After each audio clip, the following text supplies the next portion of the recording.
I have clocked just over 30 hours playing V Rising, and I thought it would be nice to bestow some helpful information on all of you. Now, most people, I believe, have probably already started playing this game, but there are actually just so many things to learn about this particular game. This game is so incredibly vast and filled with so many things. Every other person's tips and trick video is just as valuable, I think, as mine. So here are my tips and tricks for V Rising as of now, whenever this was released. Yep.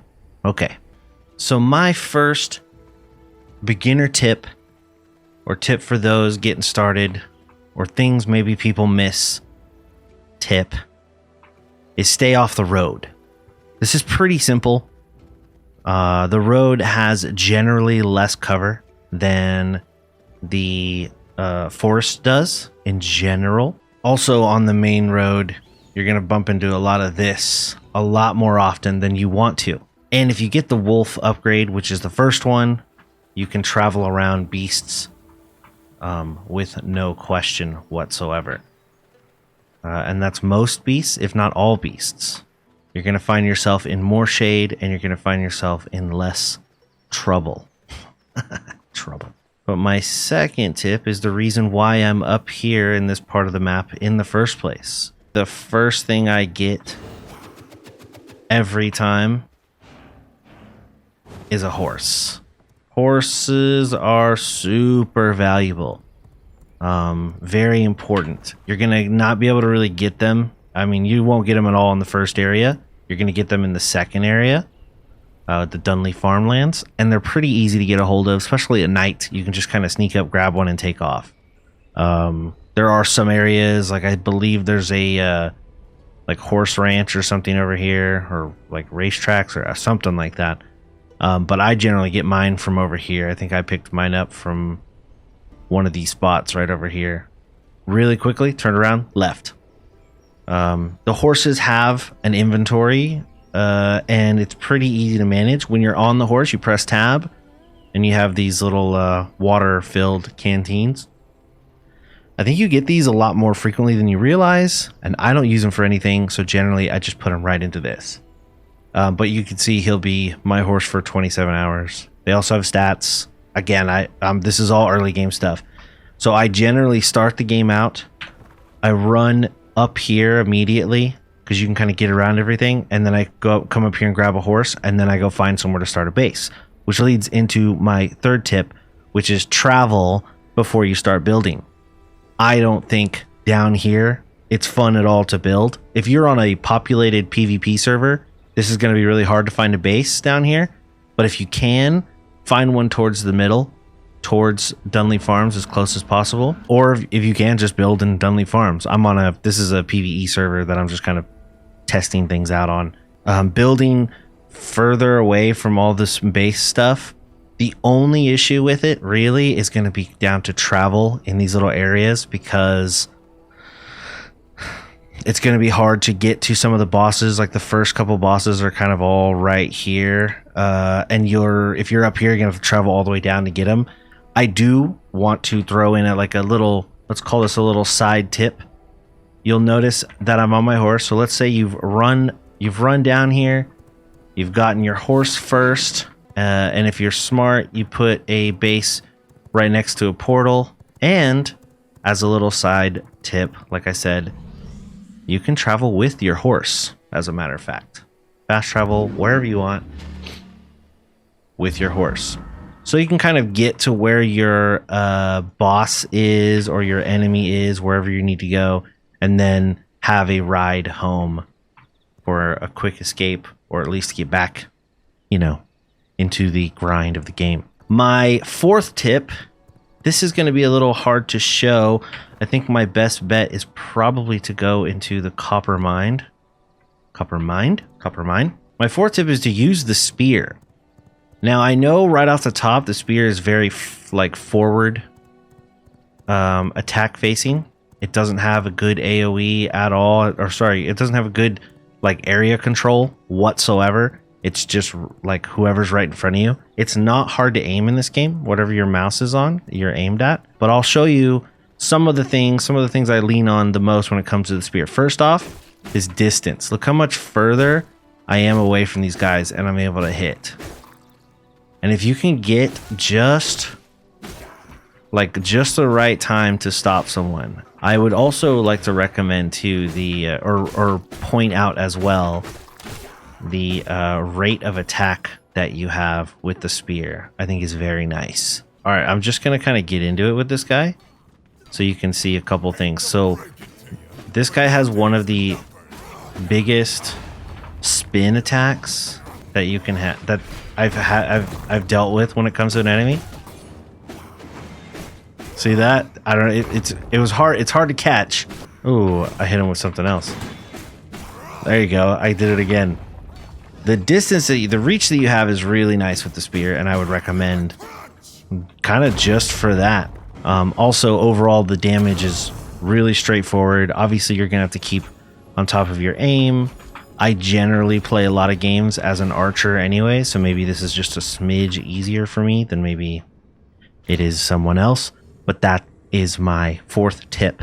My fifth tip is kind of a just kind of a fun one, but it can be pretty helpful in the right scenarios. So, oh, there they are. There we are. Let's put this over here. Again, kind of a funny gimmick. You come up to a pack of wolves, and you change into wolf form in front of them. They become your pack of wolves. Look at this. They just kind of circle you no matter where you go. If you're really smart about this, you can maybe annoy a couple players, bring them into a boss battle, just take on something that's a little bigger than you. I really hope Tristan doesn't just walk around the corner. That would basically ruin this entire goof. But if you're not careful, as you can see, if you walk away too far, they just kind of aggro off of you. So it is kind of nice in the right area, in the right scenario, but it is kind of a little finicky as well. But that's my fifth tip. My sixth tip, I can do this really easily.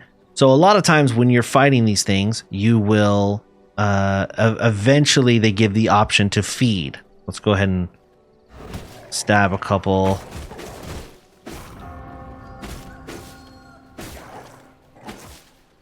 See, there you go. See, it says feed now.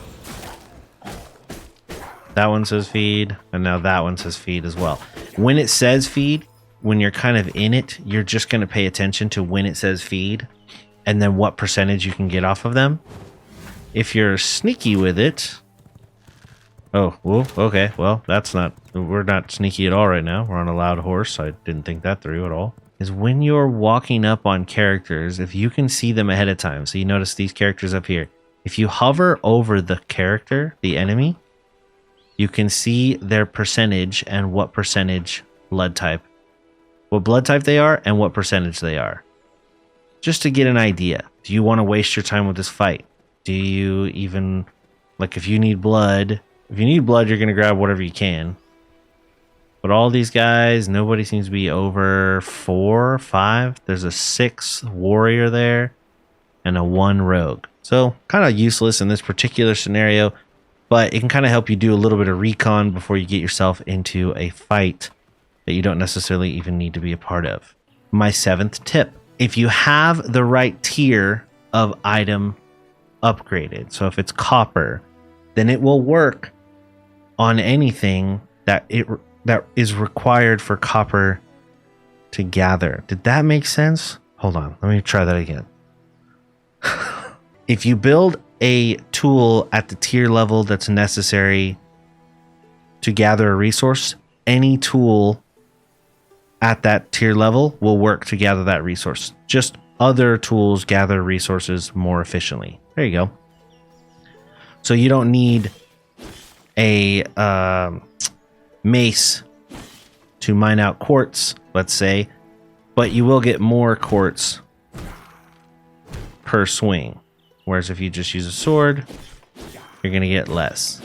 My 8th tip Ooh, it's the blood moon. I should go be a badass tonight, but I'm not going to. I'm going to shoot a video instead. All right, my 8th tip here is that right? 8? Yeah. My 8th tip is this right here, compulsively count. I don't know why it's called this. It should just be called auto sort. Auto sort. This will auto sort items that you have in your inventory into whatever chest you're looking at.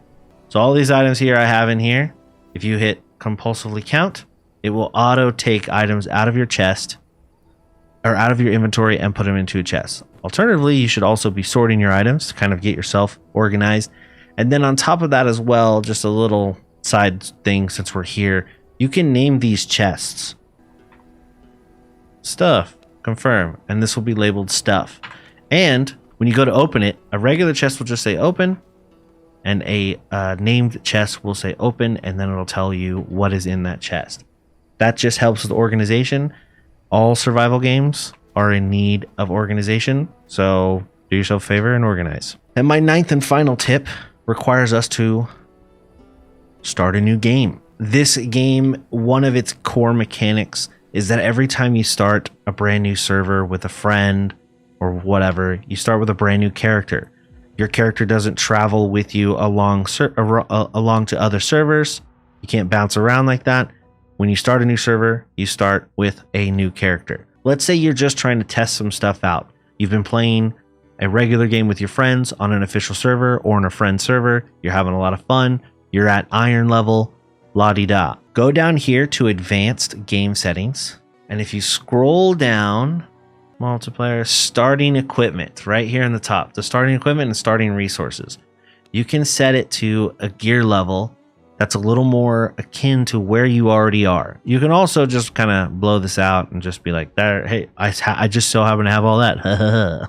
You can have tier 1, 2, and 3 research completed. So again, wherever you are in the game with your friends, if you want to play on your own but kind of keep up with them, then you can start your own private game and set yourself up with the equipment that you have, so you don't have to kind of grind it all back up over and over and over and over. So yeah, that's my final tip. I really like this game. I hope you enjoy this little video. Thank you very much for watching. For more reviews and tips and random games, gameplay type stuff, you can follow the channel. If you want to catch me live, I'm generally live in the morning, Monday through Friday, on Twitch. So yeah, that's it. I just got a new follower called Vitra Milk, and I don't know what that means.